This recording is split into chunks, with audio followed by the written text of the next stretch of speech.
Welcome to Stay Sparked. We are three longtime friends here to share inspiration with you, aim to light you up. I'm Betsy. I'm Halcyon. And I'm Janus. On today's episode, we talk about conflict resolution and clearing. We talk about taking personal responsibility for our own inner conflict. And how to receive our friends and loved ones when they come to us, when they might have a conflict that they wish to discuss. Enjoy the episode. Hello, Stay Sparked listeners. We are so grateful that you are here, and we always love starting with gratitude. So, Janus, you want to start us off? What are you grateful for today? Today, I am grateful for singing in kirtan specifically. I don't often do those kirtan circles where there's like chanting and such, but chanting of mantras. But I participated last night for the first time in a long time and was immediately just dialed in, vibrating, just feeling a depth of emotion I hadn't felt in a while. So it was really, really good to drop in with some old friends, made some new friends. It was really a lovely evening. So definitely feeling juiced up from that still. Amazing. So beautiful. Well, I'm going to just actually dovetail off that because I was there. And my gratitude is for the facilitator of that kirtan, Prem. He's a dear friend for a long time, and he has this beautiful way of guiding kirtan and just heart-centered devotional music, and he taught us so much. So my gratitude is for Prem. If you haven't heard his music, you can find him on Spotify, Prem Music.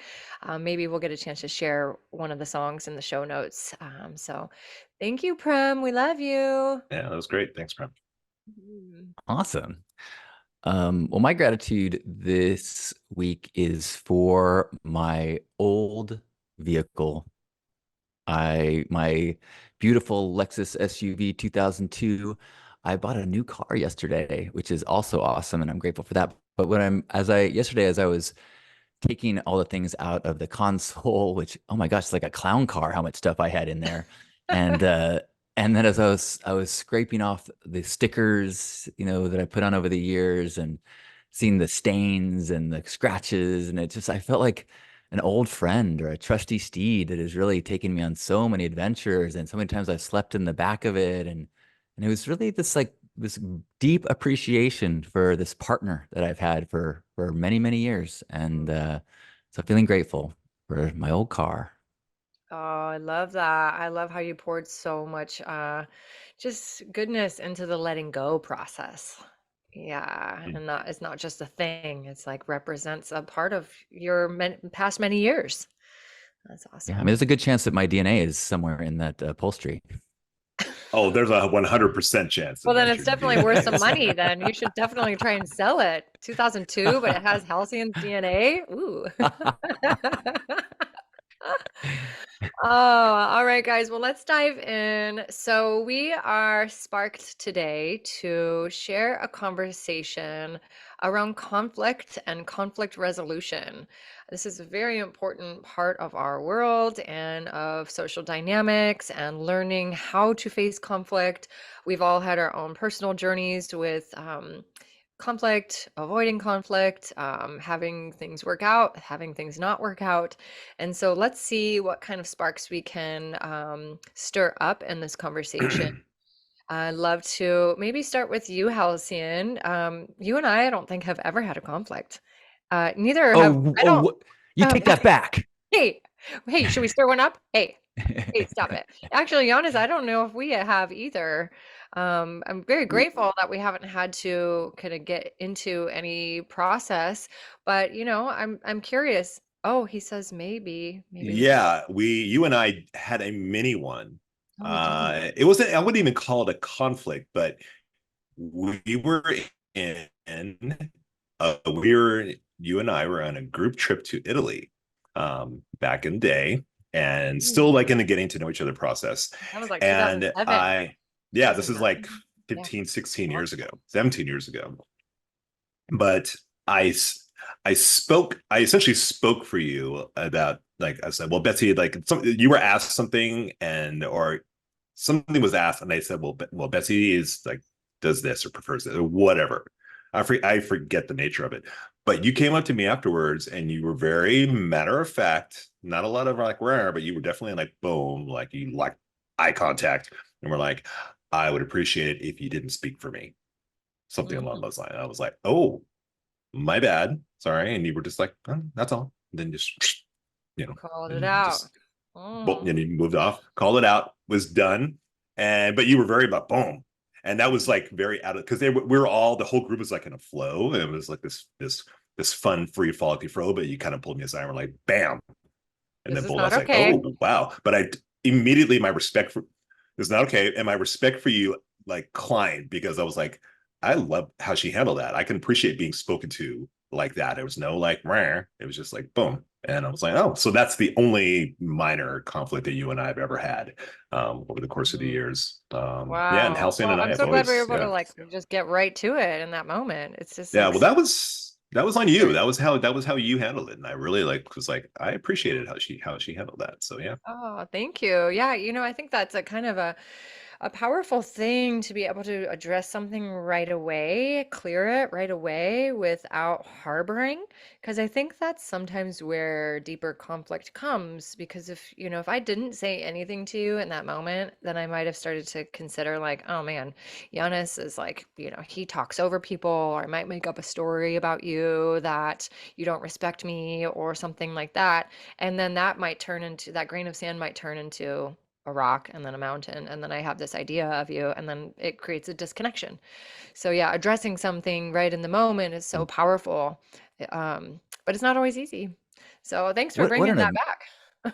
Mhm. amazing. I mean, bravo. That is such an awesome example because the it sounds like you explained the situation, you explained your truth without anger.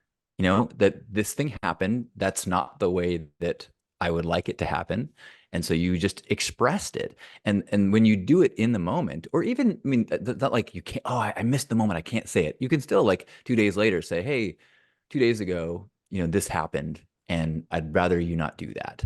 And when you can say it without anger, then you establish a trust back and forth, and you eliminate that pebble deep inside that's down there deep. And then 2 years later you say, you always speak for me, you know and so Totally. and that's when it starts to just like fester.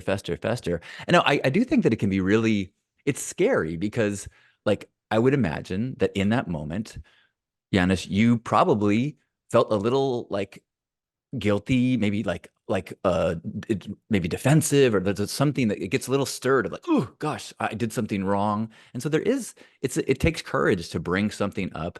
But if you start to trust the other person, that I will say something if I have an issue, and then the other person and I will hear you without being defensive. It takes a lot of practice, but man, what a beautiful example that you were doing so long ago. Bravo. Mhm. Mhm. And Yeah. that kind of drives home the point about the importance of speaking to it in the moment, because the moment is still fresh, the moment is still happening, and even if it's like a few minutes later or what have you, even like a couple days later.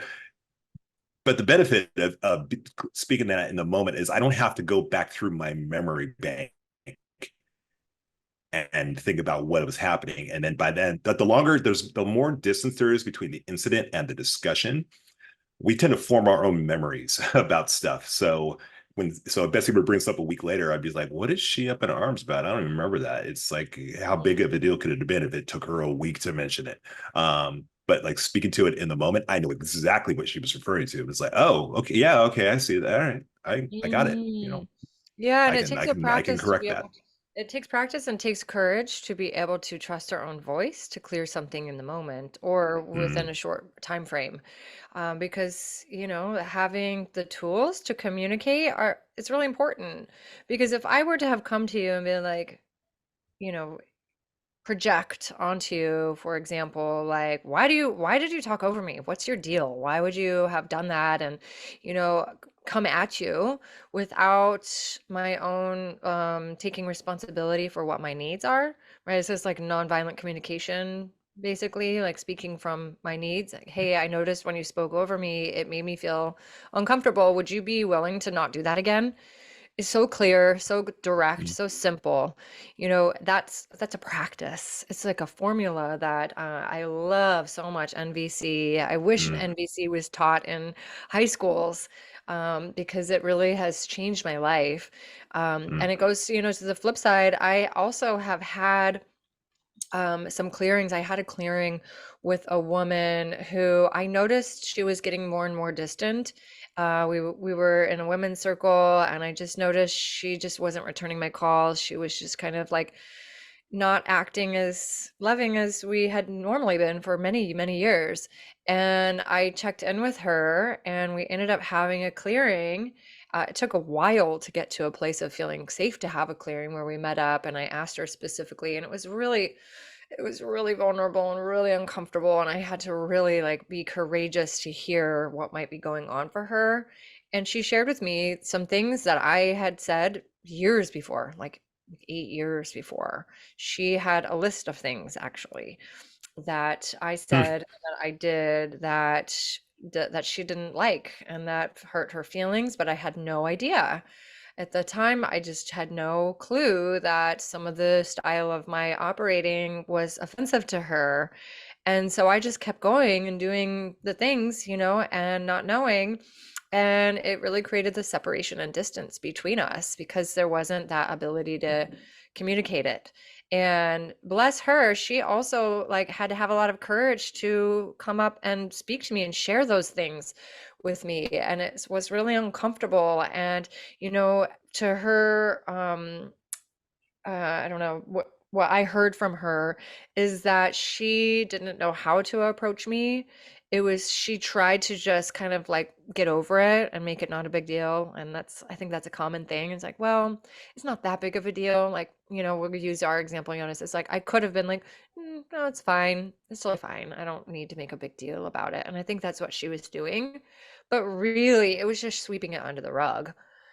She didn't actually clear it. So I think it's really important for us, if we are going to kind of try and let go of something, then we really have to let it go. And how do we do Yeah. that? Yeah.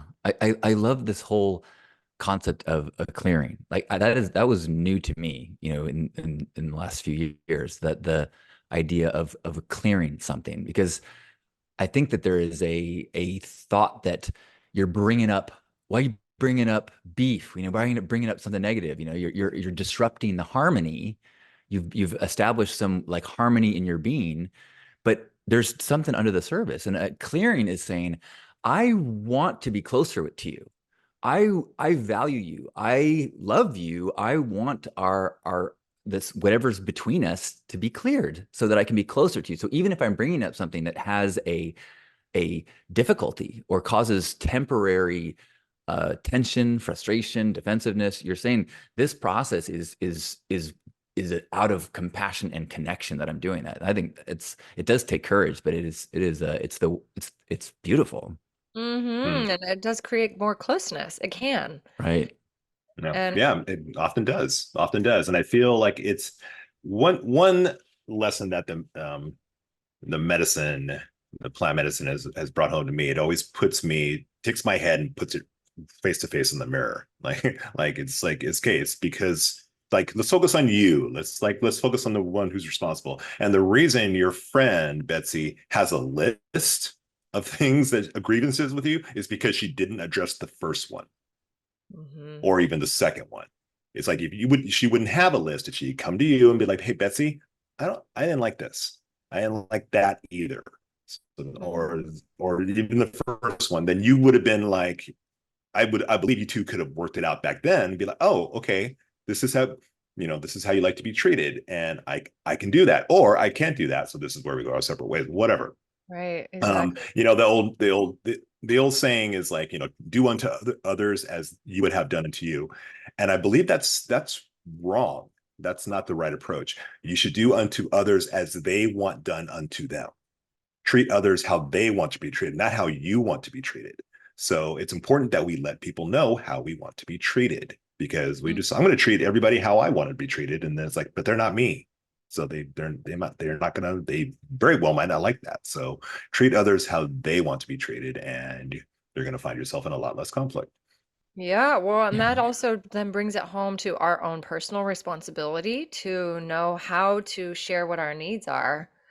If I'm Mm, not communicating to you the importance of integrity, for example, integrity is a really big one for me. If you are gonna, consistently be late to our gatherings or our get-togethers, our meetups, and I don't let you know that it really impacts me, then you're gonna keep doing it, right? And so it's important for me to take that moment to say, hey, I want to let you know that integrity and time is really important to me. Would you be willing to really prioritize showing up on time for our meetups? And that's like, okay, okay, great. That's my responsibility to ask for that. And if you're like, no, actually, I'm not able, I'm just not a late person, you're just gonna have to deal with that, then I get to choose whether I'm gonna let it bother Right. me or I'm going to try and figure out another way to either, you know, maybe have a different friendship with you or we don't have Right. meetups or something. You have a different expectation, and then it's up to you. How you're going to react to it. I mean, it's so often you hear people go, "Well, they should know better." It's They like, should know better, yeah. no, nope. That's no. You're Or now. this person's You, always you, late, therefore I categorize them as an out of integrity person, and it's like, no, maybe not. Maybe they just didn't know that it's really important to you.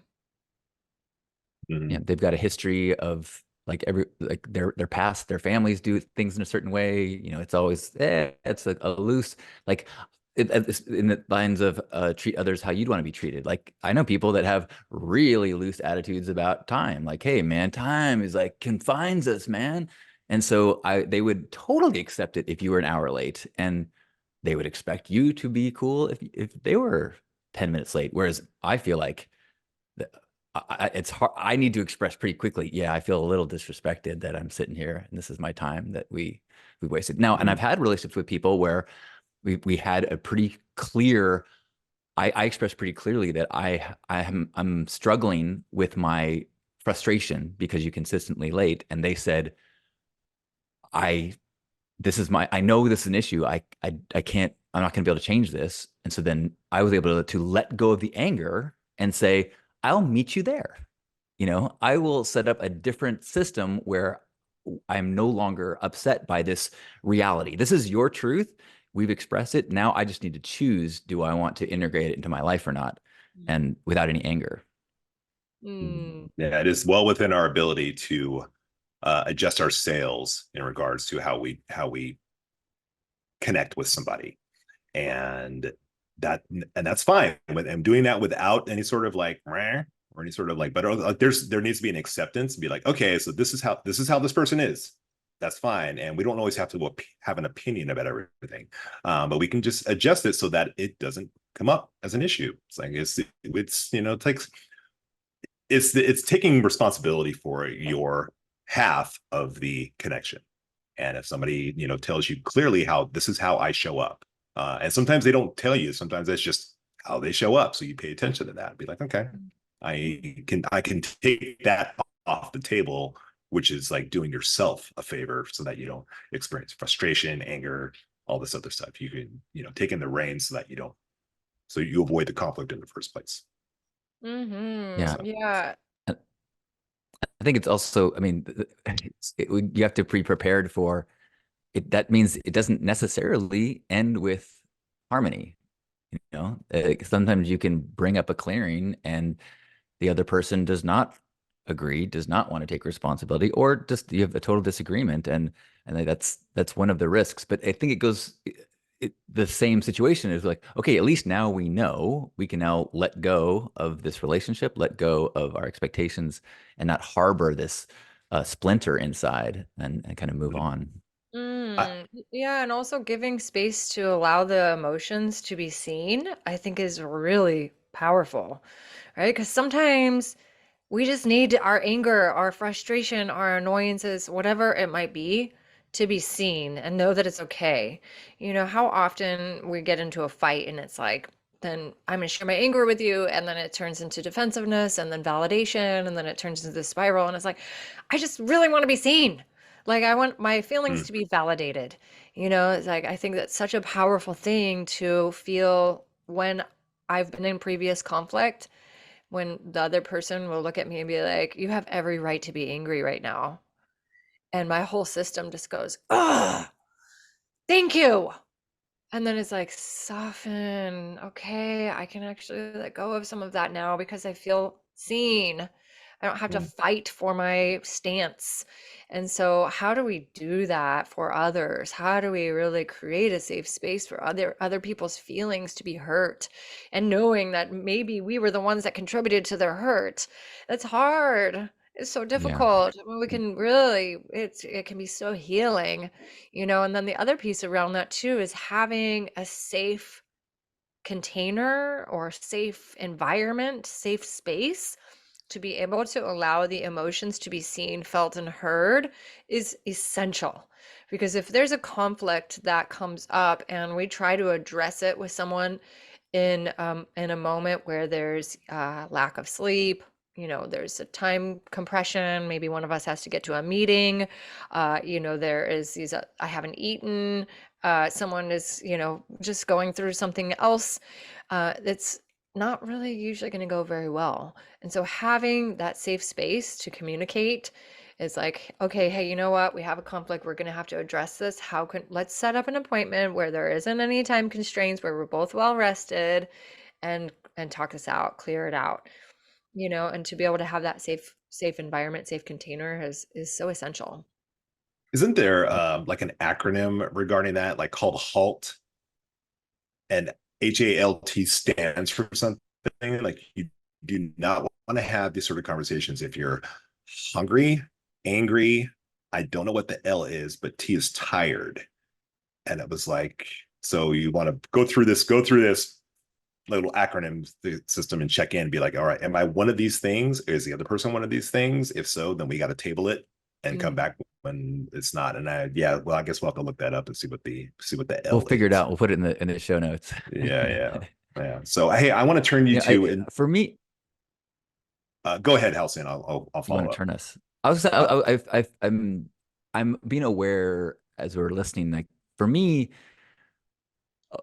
being aware of my defensiveness and my desire to defend myself is really hard and strong. And like for it to work for me in these conversations, I have to really kind of like preemptively think to myself, don't get defensive or check your defensiveness.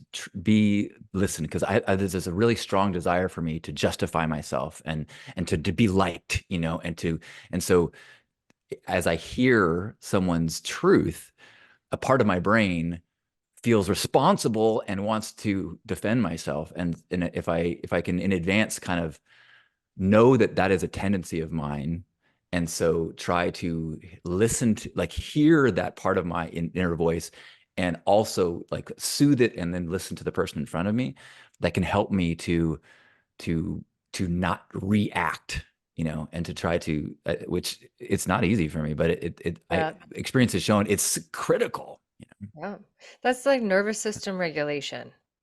Knowing Yeah. how to regulate your nervous system in a moment where there is potential for challenge, conflict, fight or flight, the defensiveness is, you know, it's like it's the sympathetic nervous system, right, coming online. So how do we learn to regulate our nervous system when there is something that's coming up? And one of my favorite is breath. The deep, slow breaths is like a message to the body to just be present. Don't get all worked up, right? And I think that one of the other things is to be able to be aware when our heart rate starts going up, when the anxiety starts to rise, right? I'm sure we've all been there when you're in a conversation with somebody and then you feel balance and then all of a sudden, I'm feeling some things in my body. Usually that's a really good moment to pause, step away for a moment, just go self-soothe, find equilibrium, breathe, do some tapping. Tapping is emotional freedom technique that always helps to just kind of bring a balance, because it's really difficult to think clearly when our emotions are heightened. And that's when we start spitting out all kinds of things, the defensiveness and the projections and all these things that are not really coming from our most centered state of awareness and listening, like you mentioned. Yeah, In it's a trusted relationship, that is a really a wonderful thing to gift each other the practice of when you can say, I'm feeling uh triggered, I'm feeling aggravated, I'm feeling and going into the red, and if the other person can allow you to take a break and step and because I think when the momentum gets going, it's really hard to say, oh, well, go ahead, walk away right now, even though I'm frustrated. But but when you can do a little bit of inquiry and study, and like your brain is not at a certain point, it's no longer beneficial to continue this conversation. Mhm. And I've had relationships with people where I've gotten much better going, oh, I need a break. And that makes them crazy. And so they do not allow me to walk away. And then I get into a place where I'm almost like out of my mind, like the yelling and the stuff. And I will act in ways to make myself safe. And sometimes that means yelling so loudly or hitting a door or something like that to try to like I'm always ashamed afterwards. And it's been a while since I've done that, but it's like the knowledge that when the engine starts to overheat, you gotta let it cool down. That being Mhm. said, you also have to promise one another that you will revisit the topic. But if that's built into your relationship, I will let you cool down and you will promise to come back to the table. I think that is so important. Mhm. yeah, that's what makes this stuff so challenging and so difficult is that both parties need to have done a certain amount of work on themselves and in order to get to a place where you can have this sort of conversation and be able to know yourself well enough to be like, all right, I'm going to need to take a break from this and we can revisit this like very soon, but right now I can't do this.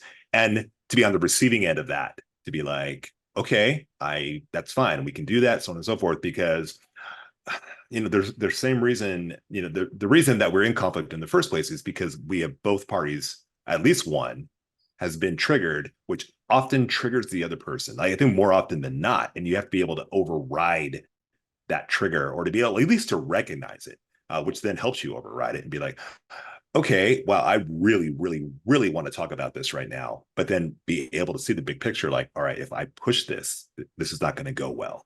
Mhm. So I'm going to give you this thing that you want that I really don't want, but in order for us to come to a resolution later, the problem is that if one party is always the one doing that, or vice versa, then I think people tend to kind of look at each other and be like, all right, so why we keep tripping over the same pebble or the same obstacle, and I'm always the one who has to wait.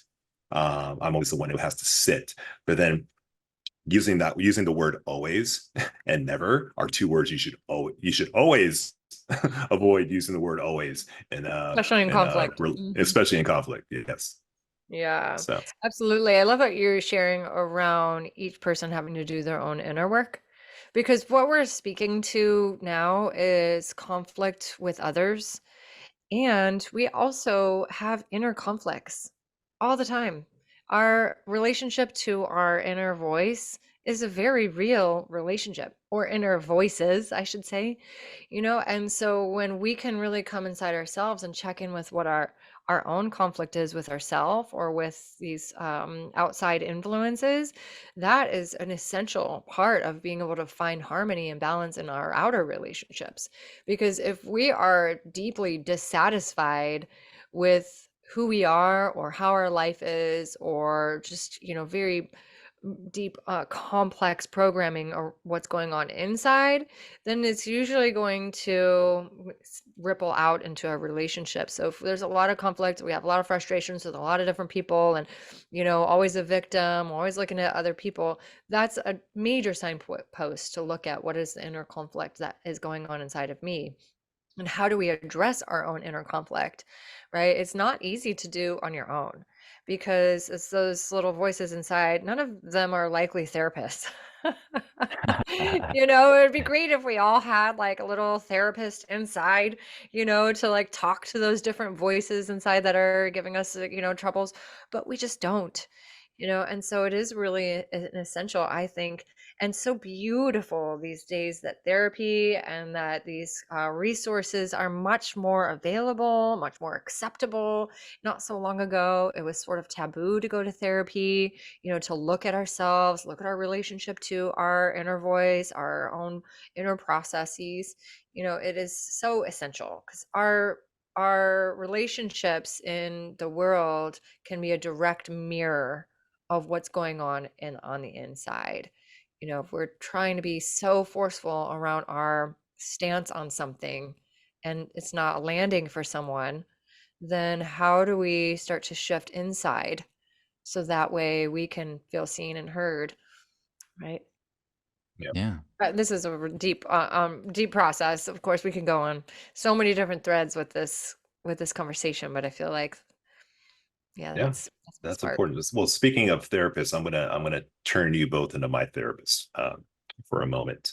So Ooh. because despite all the big talk that we've just done about how to do this, I feel like sometimes there is a situation where, and I'm perfectly open to the notion that I may have handled this wrong, but I recently had an issue with a friend where I kind of just realized that they haven't been the best friend over the course of our friendship, and that there was a lot of me holding space for them to process their emo dumps about their family and their relationship and their friends and so on and so forth. And I'm not the kind of person who really has emo dumps on occasion, so I don't necessarily need my friends for that. On occasion, sure, but this person is pretty regularly doing that.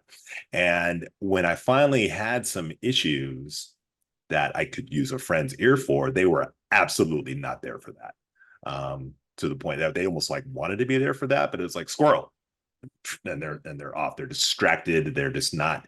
Even when they would ask, I would start to get into it, and a few moments into it, they would just like eyes glaze over, or something would happen. They would just. I was left like mid sentence a couple times, like just in mid share after they had asked, while they just like literally just moved off and like started doing something else. So I'm just like, and then it finally like just hit me wrong. Like when it finally happened, I was like, this has been 3.5 years of this. What am I doing?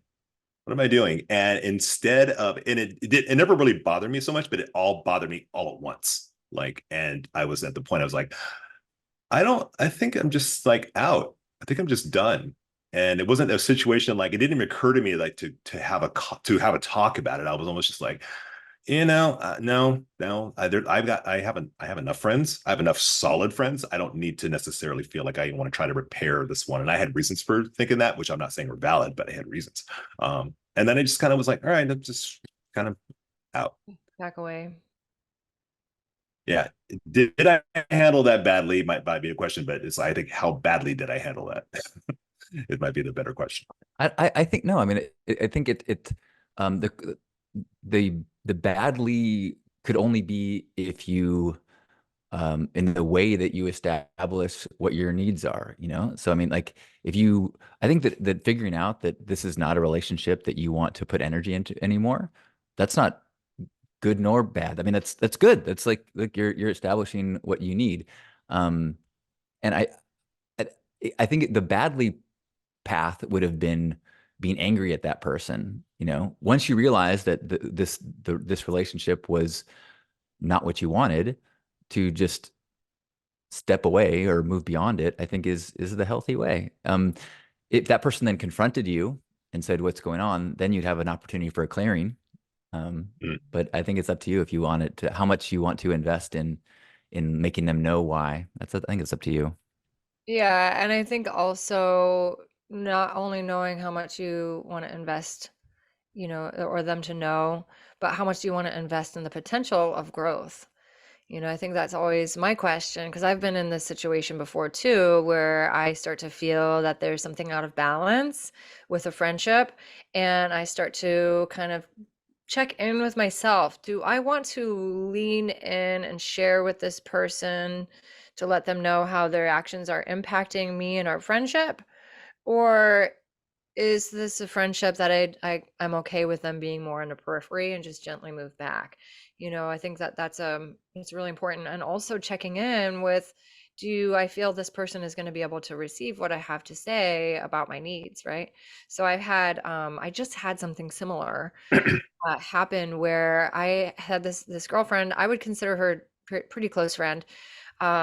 There was this pattern that I was just noticing over many months of this sort of neediness, always needing something, always being really like kind of um, not attentive to anyone else in the space and me. And it was always about her. And anytime she would come into any environment, it was like, oh, can you help me with this? Can you help me with that? Without offering anything back. And I was kind of starting to feel like, I don't know if I really want to be like hanging out with this person anymore. It just feels like, God, draining. And I really got to check in with myself around, do I share this with her? And then my energy started to pull back, and she's sensitive. So she actually noticed. And so she was the one that checked in with me and was like, hey, I'd love to have a call with you. I'm just noticing some things coming up. And we got to have that conversation around, I got to share with her how I really felt, but she was available for it. She was the one that initiated that conversation. She really wanted to learn and grow, and in that conversation she was so grateful that I shared with her around this, how I actually felt around this sense of neediness. And I'm very grateful to be able to have had some practice as well with some other dear friends. Big shout out to my pandemic peeps, because living in a house with four adults, in quarantine, we got to really practice nonviolent communication and ways of communicating when something was not feeling good. Because I could have been like, you're always so needy, da, da, da, da, da, and if you were to come to your friend and be like, it's always about you and what's your deal, you don't care about me, that's projection. Right. But if you do want to cultivate more deeper intimacy with this person and you think they're receptive, then approaching them from that place of saying, hey, I'd love to have a conversation with you around how I'm feeling.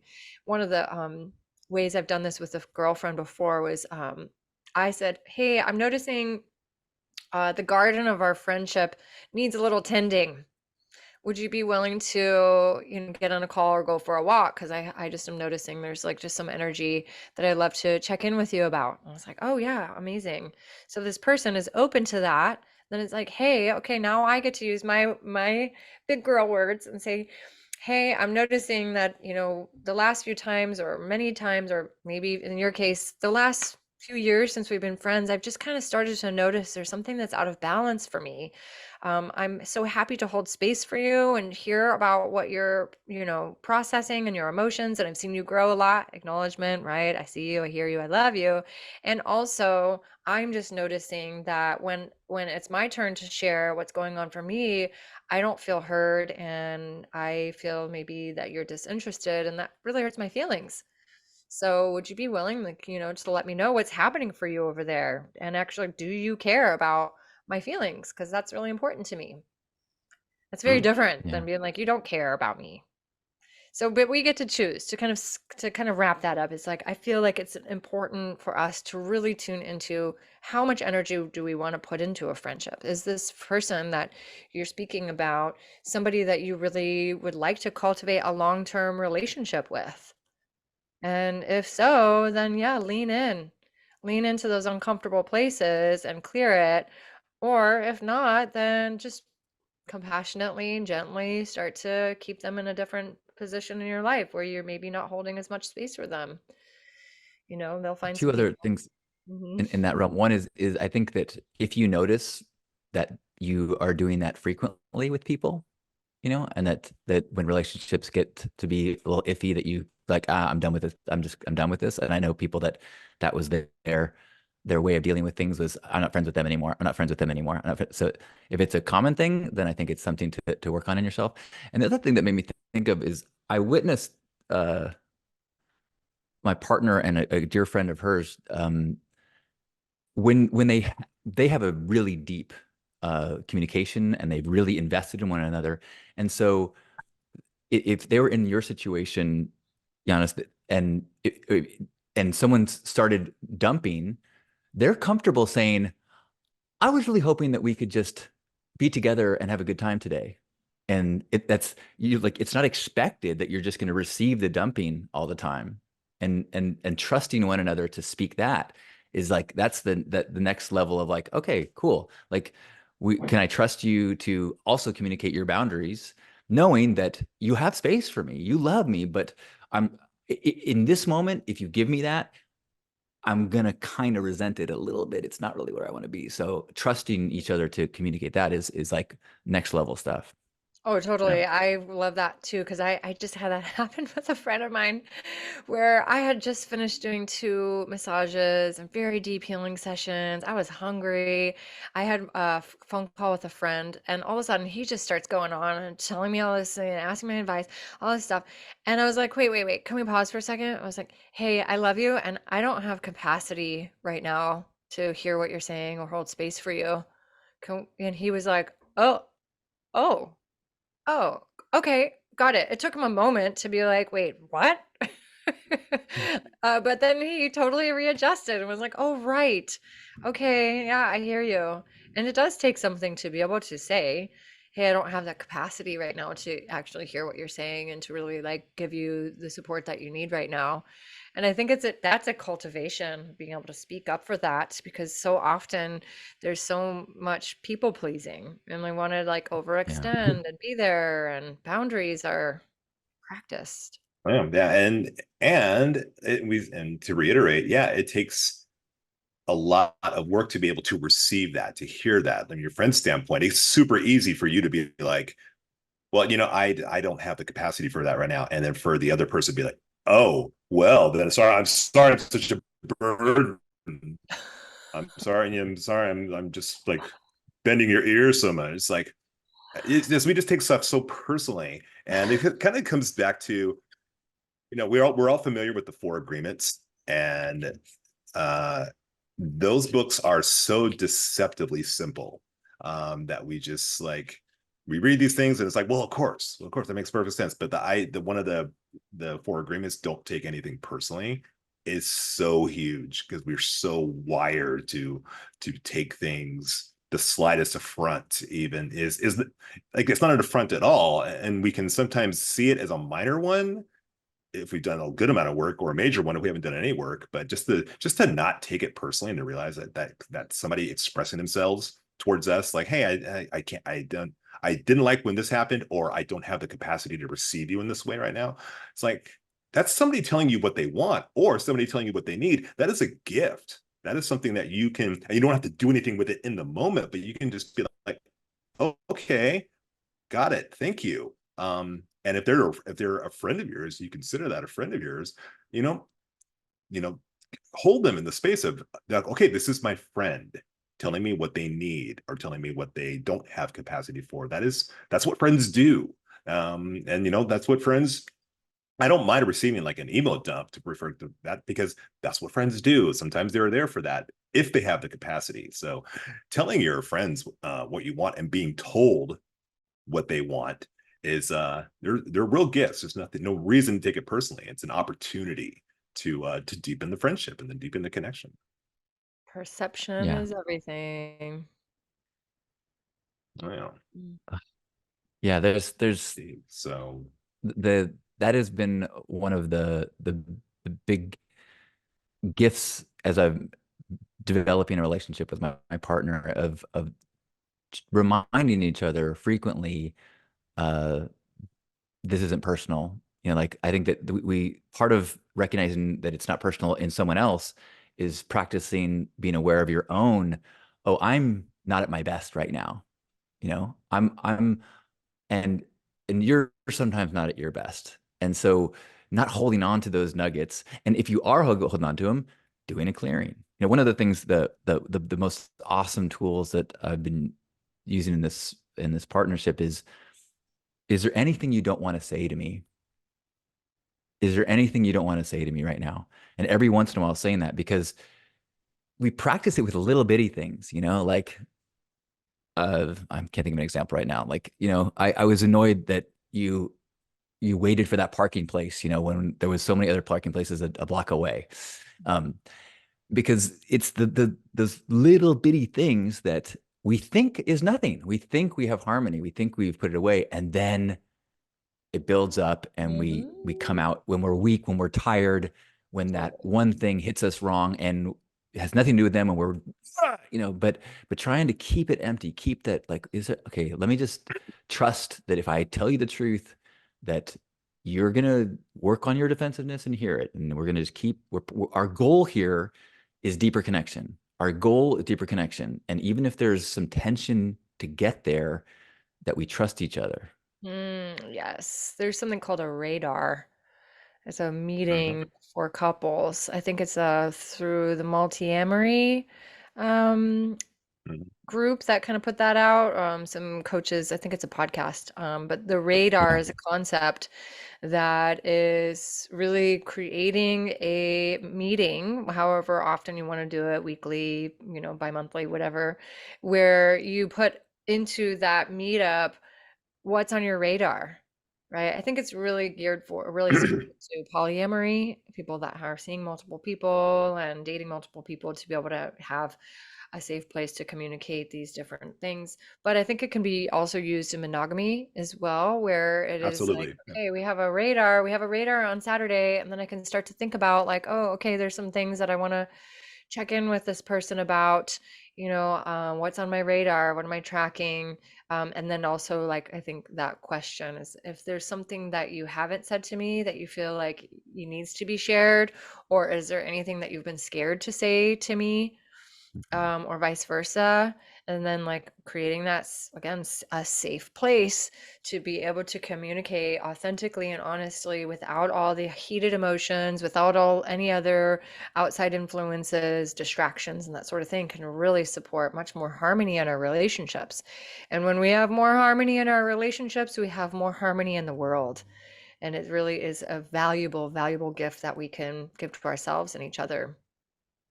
Yeah. Yeah. And And excuse me, the radar, I want to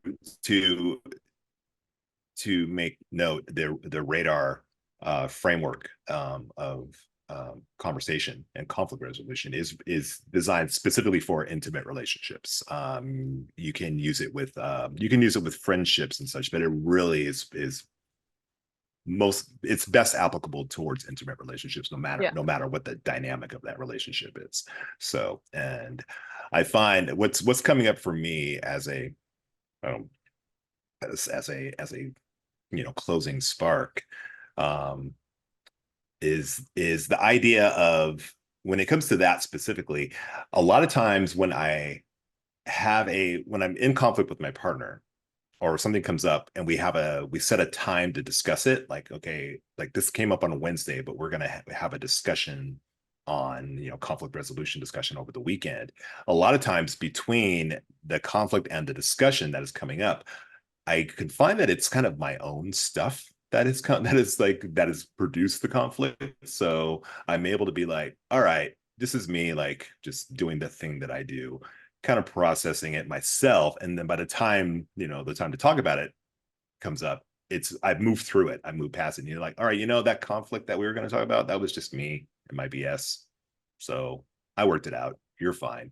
But just the idea for me, what works is the idea of knowing that there's freedom to discuss it, and that my partner is open to it. A lot of times that is almost enough for me. And sometimes it is enough for me to just be like, all right, I worked through it. I'm good. It's just, Mhm. because stuff is always going to come up.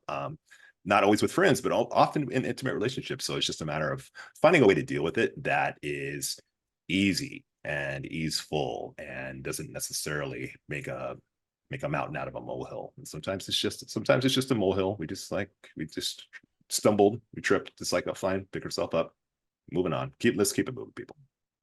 Mhm.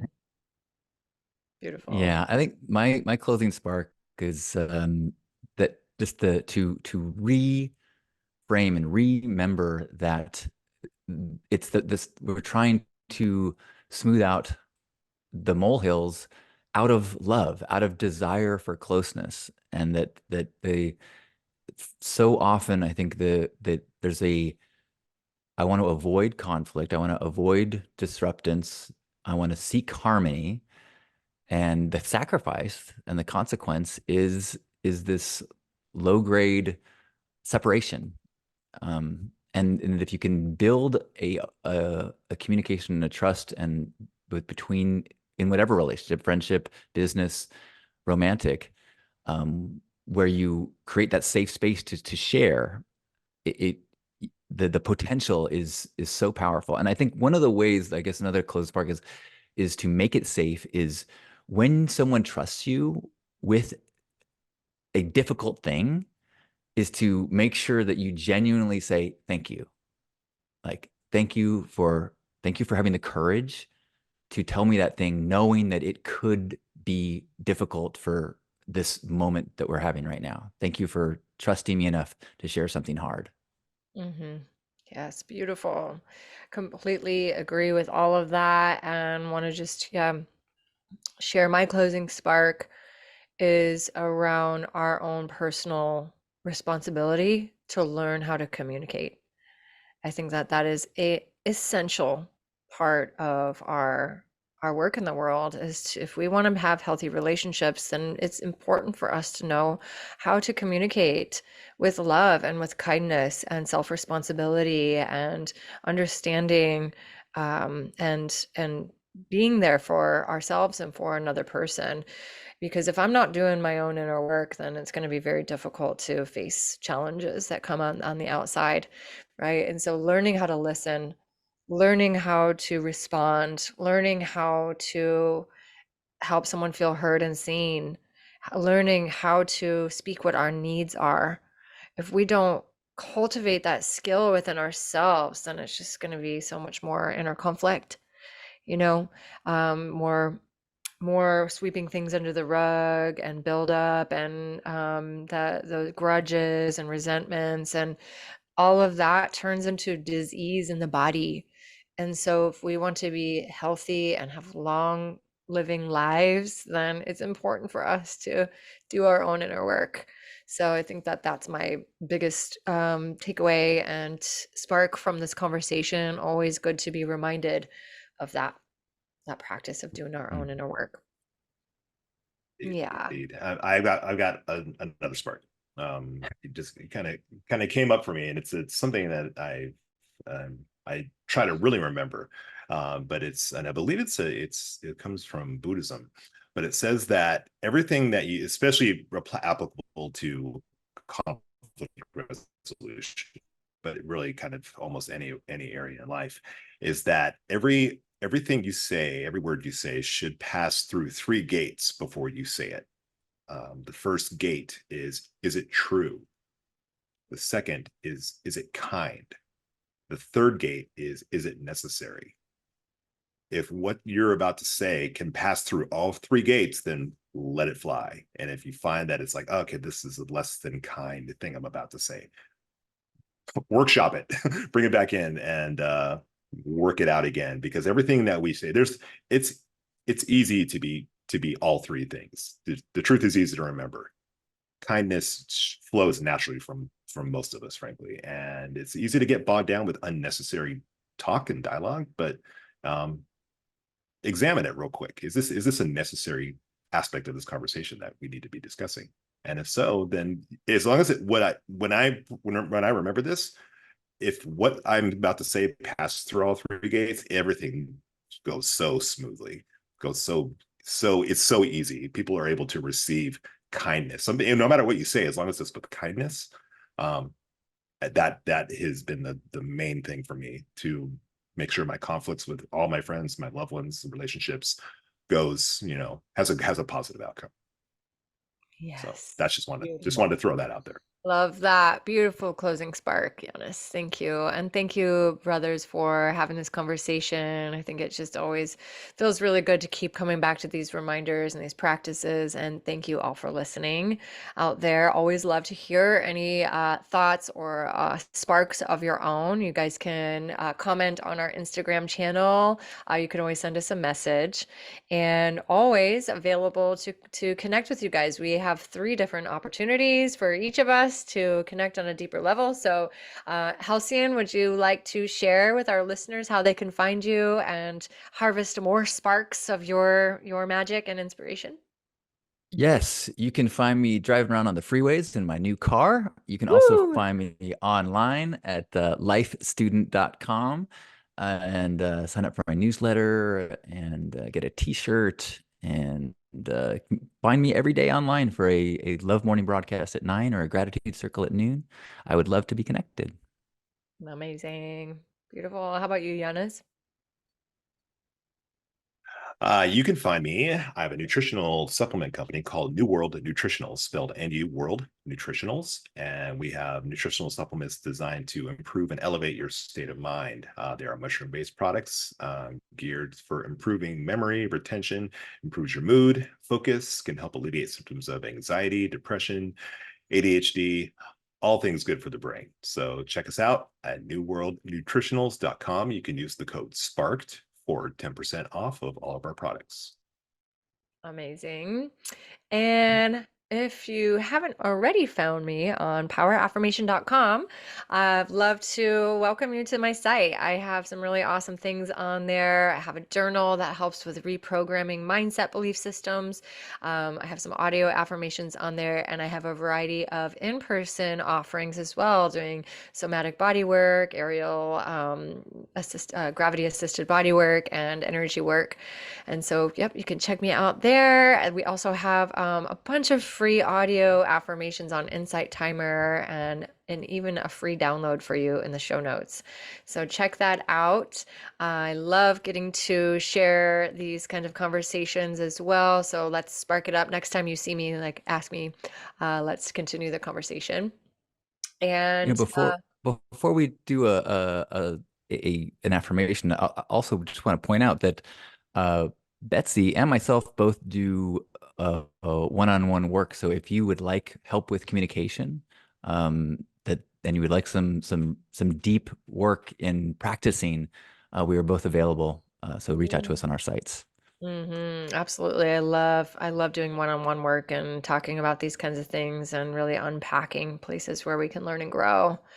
Yep.